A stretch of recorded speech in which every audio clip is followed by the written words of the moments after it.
called meditation, some traditions call it a prayer, but it's a little bit of something a little bit serious. I thought it would be good if we tried singing something. And I wish she was here in person, because one of my friends, Reverend Nancy Shida, this is a message she thinks is really important too. So we're going to go, if you've got a hymnal, and Ellen, Teal hymnal, you're going to go to 1031, and Ellen and the choir are going to help us get through this. We're just going to sing it all together, but the basic words are, may I be filled with loving kindness. Then we're going to sing, may you be filled with loving kindness, and may we be filled with loving kindness. Thank you, choir, for doing this on short notice. We are all going to sing.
For our younger folks here, that we do that every week. We did it during COVID. We figured out different ways to do it.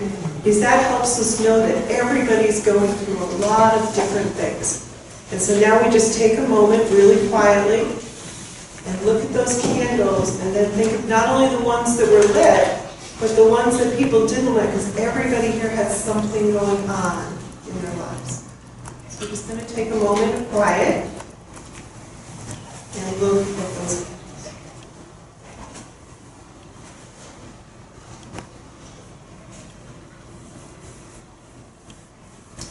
For the many ways our lives come together, we are grateful.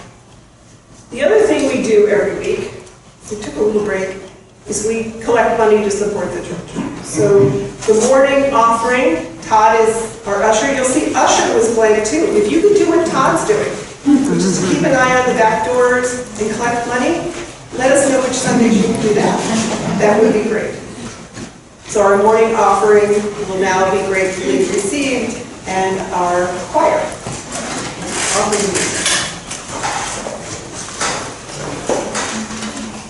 And congregation, if you can help the choir at the key change, we're going to be clapping on 2 and 4. I'll give you a little signal. Sorry. Don't worry, it's well after you've given all your money. We got 3/4 of the song now. All right.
Sunday. And RE has been very different the last couple of years. We went from Zoom and activity bags to Zoom stories to Zoom games to in-person with masks to in-person without masks to in-person back with masks. We've run the full gambit. But what we did last, I want to say November, December, our parent group and I, we kind of worked together to get a special RE class so the kids could get together.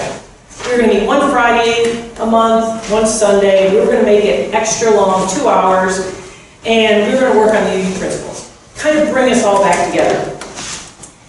We met pretty consistently with everyone, and everybody showed up. And what's very interesting is we did Joys and Concerns too, but our first one was over 45 minutes long. Because we hadn't seen each other in 2 years, and we had a lot to share.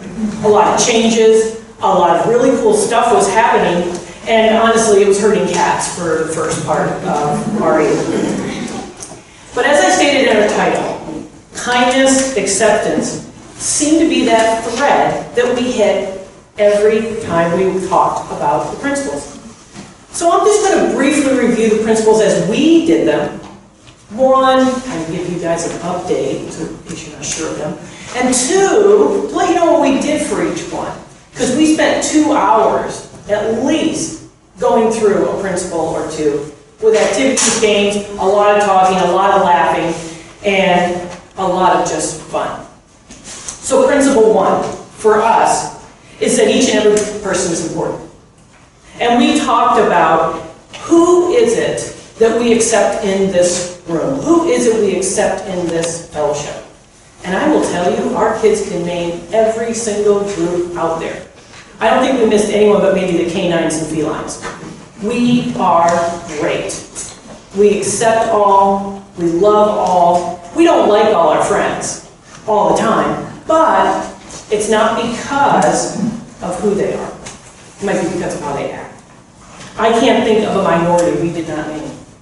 And we were very adamant about it. It wasn't just, oh yeah, we accept gay people, and black people are good too. It wasn't like that. It was, we're all about accepting everybody. And it was really wonderful.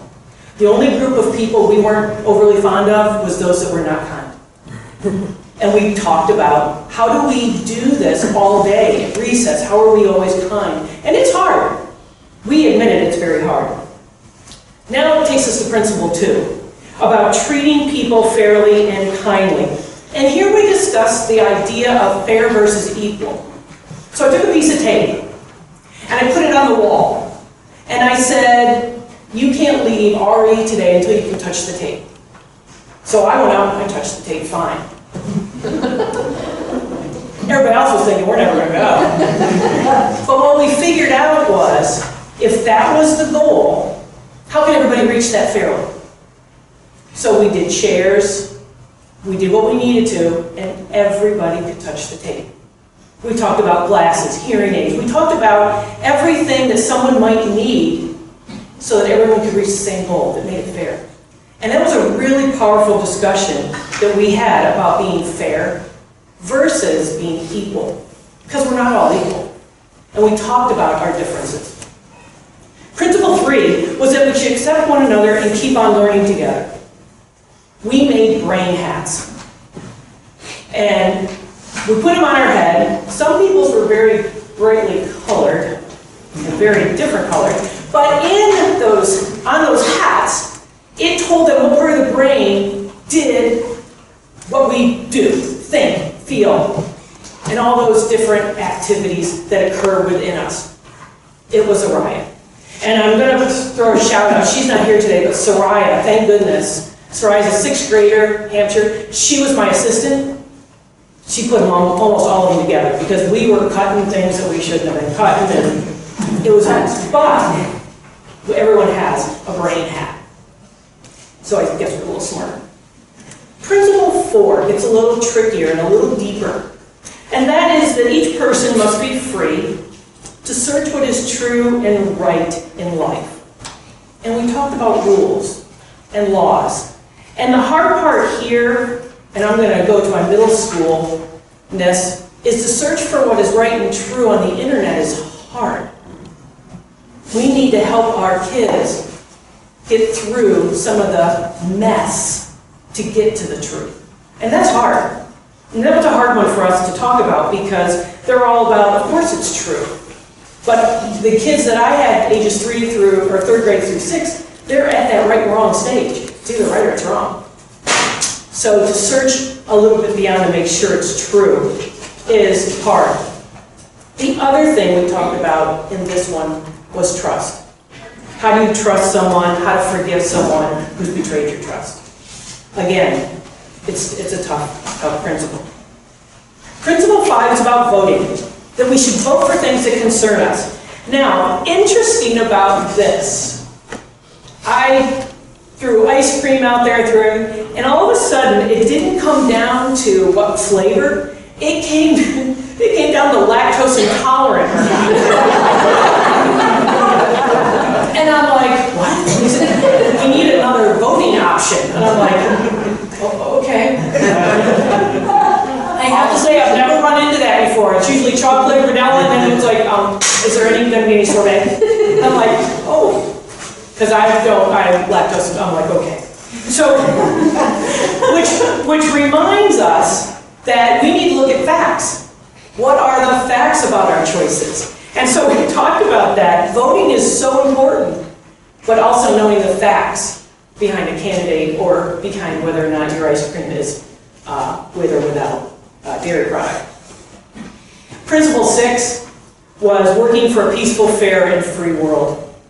Again, we discussed actions and consequences, working out our solutions through brainstorming, and always looking at, is there another option beside what's in your head? And by that, I talk about and this happens in middle school too, is their gut reaction of what they're going to do is to lash out or do something that is violent. And we talked about how can you take a little bit of a pause, a little bit of a break, and just figure out what can you do to solve the problem. Ask for help or who to ask. Principle 7 is caring for our planet. And I have to tell you, I don't have to do a thing with that one hardly. Our kids know exactly what they need to do to care for the planet. And to be honest, I wish the understanding that our kids had some of our adults had. Because our kids talk about recycling. They talk about conserving water, feeding birds, not littering, all of these things, about leaving no trace. They're very good. Now, I understand that actions speak louder than words, and a lot of times our kids will be the first ones that on a picnic would leave something understood, because they are kids. But they're very much concerned about our world and the world we're living in. Now, Principle 8. There's an 8th principle. It's still in the works, I believe. I don't think it's been approved yet. But I wanted to hit it with the kids. So it's about diversity, and it's about working together against racism and oppression to build a safe, welcoming community. So one of the questions the kids we were talking about is, why do we need this one when we have Principle 1? If Principle 1 says everyone's important, why do we need this additional one? And I think that for a UU, that maybe stronger language was needed for us in how we treat others.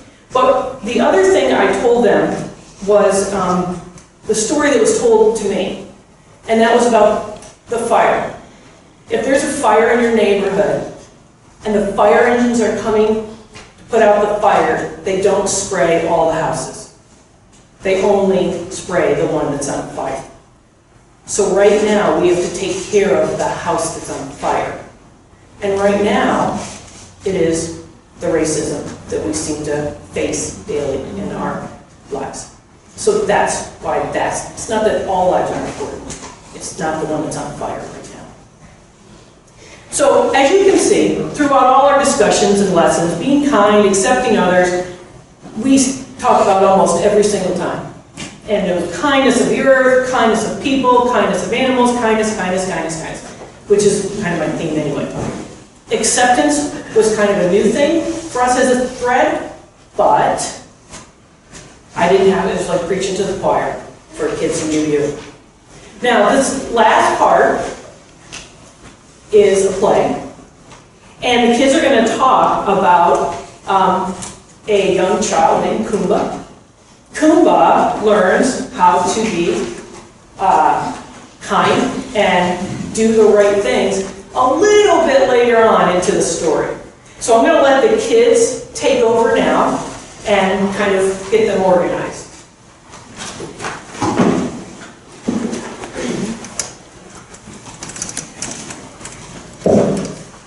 We're going to do the best we can with the mic.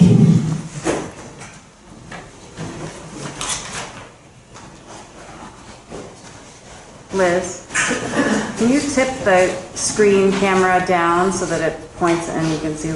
Perfect. Perfect. Thank you. Okay, good. Move the microphone forward. Back close to his mouth. Okay.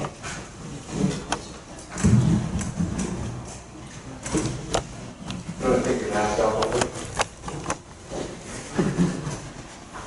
Once upon a time, in a village in Africa, there lived a potter and his wife who had a son named Kumba.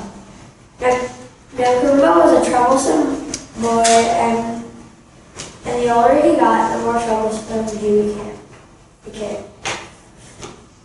One problem is that Kumba is small for his age.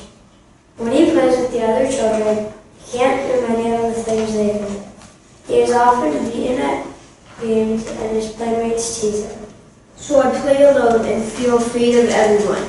I want so much to be somebody, but I'm so afraid someone will laugh if I make a mistake. So I stay by myself. I'm very lonely.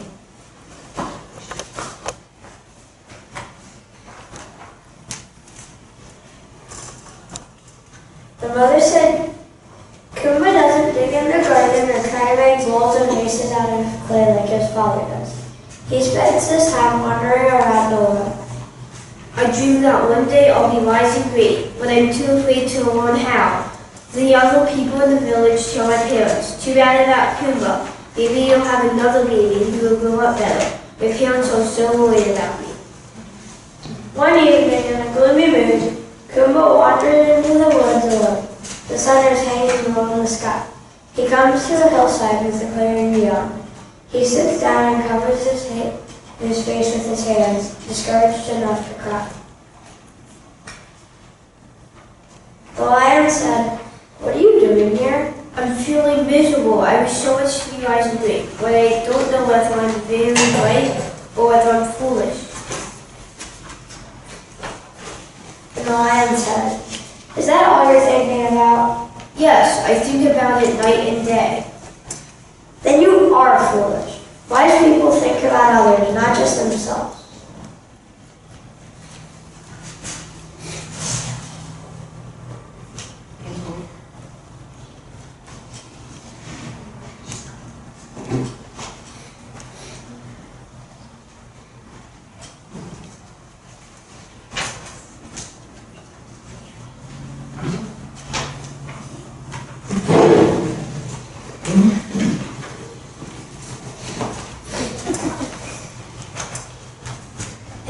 Said, "What are you doing here?"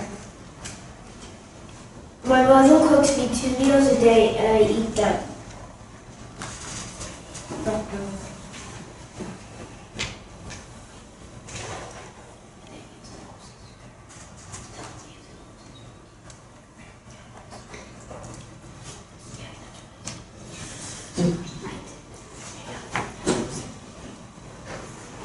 Antelope said, "What do you eat?" My mother cooks me 2 meals a day and I eat them. Antelope said, "Do you ever thank your mother?" No, I don't remember to. Well, you are foolish. All wise people thank those who are kind to them.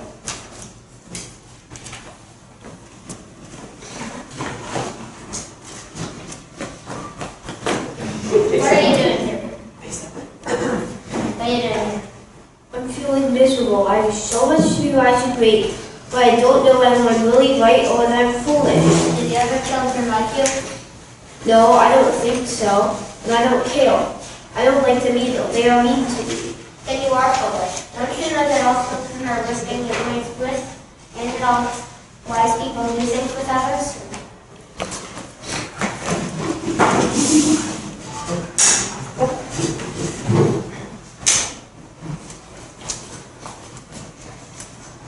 Elephant said, "What are you doing here?" I'm feeling miserable. I wish so much to be wise and great, but I don't know whether I'm really right or whether I'm foolish.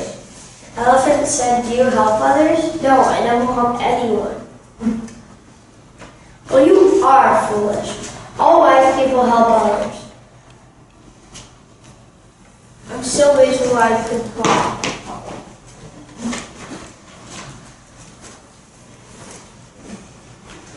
Rabbit said, "What are you doing here?"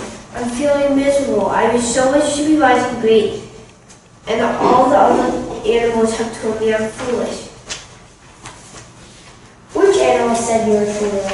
Well, the lion said I was foolish because I spend all my time thinking about myself. The antelope said I was foolish because I have not been thanking my mother for the food she cooks me. The leopard said I was foolish because I don't play with the other children. The elephant said I was foolish because I don't help others. No wonder you feel like crying. The animals have told you the truth. Wise people say thank you when others do them favors. A wise child does play with other children, and wise people help others.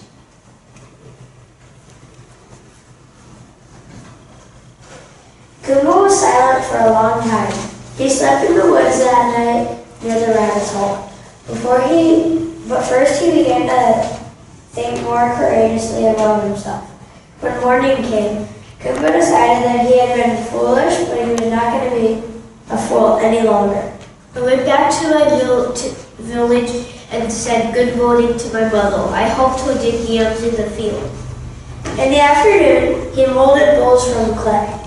The first ones weren't very well made, but Goomba wasn't afraid to keep trying. As the days passed, Goomba felt less and less afraid and began to ask questions.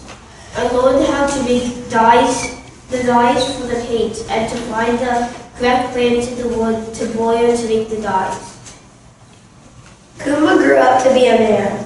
He became a famous potter, and people came from miles around to buy his bowls because they were so beautiful and different. They were black with red or white designs painted on them. The people praised Goomba and said he was wise and great. What especially pleased Goomba was that he felt good about himself. He knew he was a valuable and special person. The end.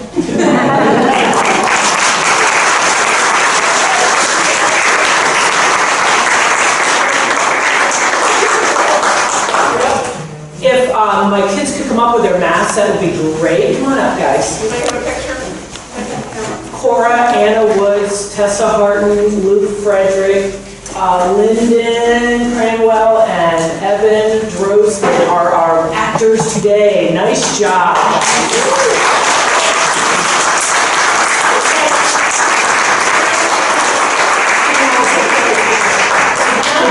I'm out here. Come on, a little closer. I'm here. Come closer. I'm closer. I'm closer. Yeah. Line up. There you go. See everybody. There you go.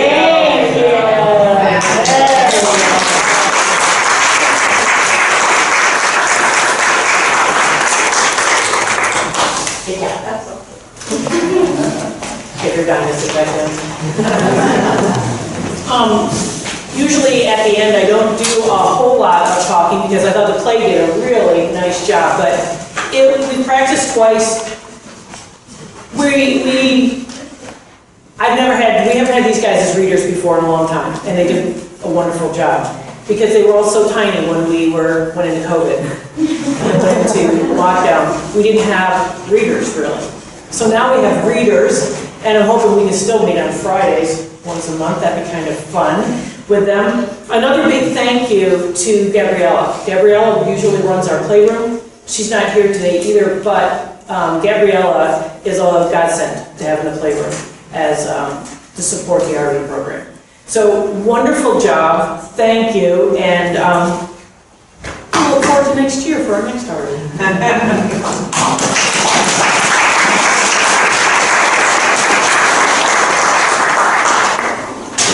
So, you guys knocked it out of the park. Thank you, Liz, for all you've done this year and for everything that we've tried during COVID. It hasn't all been perfect, but it's been our best efforts in an unpredictable time. Our final hymn today is hymn number 346, and then we're going to extinguish our chalice and have a special postlude, and then our service will be over. I also saw for any folks that want to go outside and play outside, I saw a few new toys come into the congregation today. So you might want to check with my husband about that. So please rise and bow your spirit for 346.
best and most righteous that we seek. May the darkness around us nurture our dreams and give us rest so that we may give ourselves to the work of our Lord. Let us seek to remember the wholeness of our lives, the weaving of light and shadow, in this great and astonishing dance in which we move.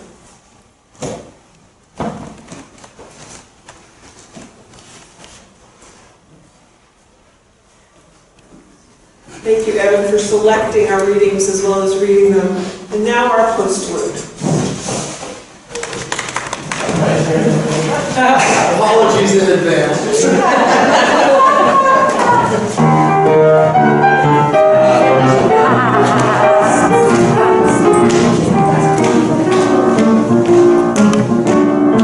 You've got a friend in me. You've got a friend in me. When the road looks rough ahead and you're miles and miles from your best bed, you just remember what your old pal said. You've got a friend in me. You got a friend in me.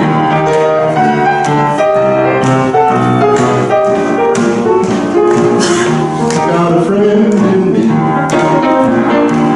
You got a friend in me. You got troubles and I got too.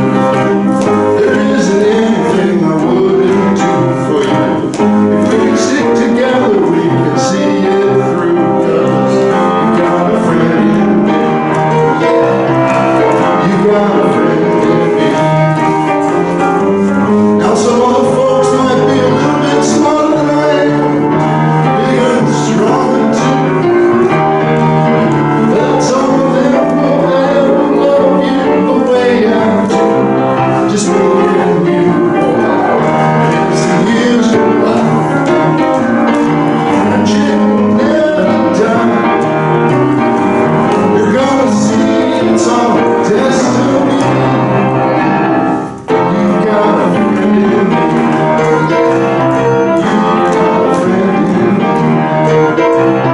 You got a friend in me.